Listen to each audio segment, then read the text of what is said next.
Hi everybody, and welcome back to BBC. I have been thinking about, we just finished a retreat on concentration here at the Abbey. And one of the things, and once again, this is going to be coming from Semke's interpretation, but we've had, I think this is the third year that we've had this retreat.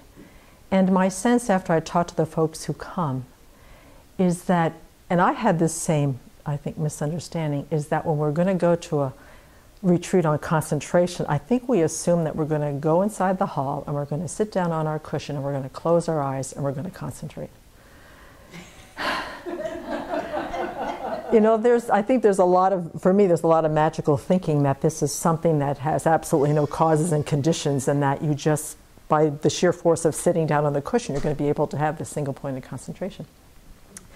And Venerable, this weekend, and with a lot of the teachings the past 3 years, is that, you know, you really have to understand what you're up against, which is you're up against your crazy self-centered mind, which is under the control of ignorance and polluted karma. And you have to start identifying what's actually getting in the way of your ability to concentrate. And so we had teachings on the 5 hindrances, which are things like restlessness and, you know, drowsiness, our minds going off to all sorts of vacations and food and relationships and things like that. And I think this is just my sense, is that I think about halfway through that retreat, people were just sitting there going, "You mean we're not going to concentrate?" And that they were, and that there was this moment, I had a sense in the room, I forget which session it was, but it was like reality was biting at that point and saying, you know, this retreat's all about finding out what gets in the way. And let's see if we can just imagine the Buddha for about 2 or 3 seconds in our mind before our mind goes off to someplace else. This retreat, probably more than any other retreat, is a reminder on how far we've come and how far we have to go. And that identifying the hindrances, well, first of all, to be able to identify them and know what the flavor of the mind is, and then to be able to apply the antidotes. And this is the retreat that I've begun to understand the power of why we have antidotes for the afflicted states of mind that we have, and that just wishing them to go away is not one of the antidotes as far as I have discovered. I have hoped that that has been one of the antidotes, but it's not. And there is the analogy of our minds being in these very well-trodden, rutted paths since who knows how long, and that when we come up with trying to concentrate, we're trying to familiarize ourselves with a different state of mind, and it's like bushwhacking.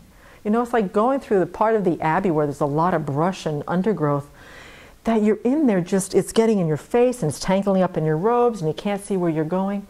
And little by little, by going over that bushwhacking place, finally the ground gets a little bit sort of put down, it's kind of settled down a little bit, and then the branches start kind of opening a space.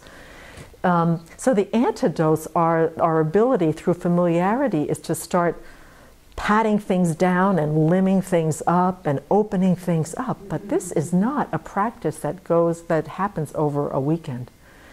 So this is one of the most beautiful of all of our retreats because it is a real reality check. And then to have a little bit of self-acceptance. You know, these minds have been ruminating since beginningless time. We probably have gotten fairly close to having some deep places of concentration in our mind, but through a lot of negative karma, they've gotten obscured again. But I do have to say, by the time that the retreat ended, the few folks that I did speak to were quite inspired and quite encouraged, because to identify the hindrances and to apply the antidotes is a very empowering thing, because now you've got some knowledge, now you have some understanding of what's going on, rather than getting frustrated and getting confused about why things aren't happening. So I see this retreat as creating the causes and conditions to have a mind of single point of concentration sometime in the future. But it does take a remarkable amount of perseverance and stick-to-itiveness and consistency to really be able to create the causes for this kind of wonderful mind, which is crucial to gain wisdom and crucial to attain liberation and awakening. So reality bites, but that's okay.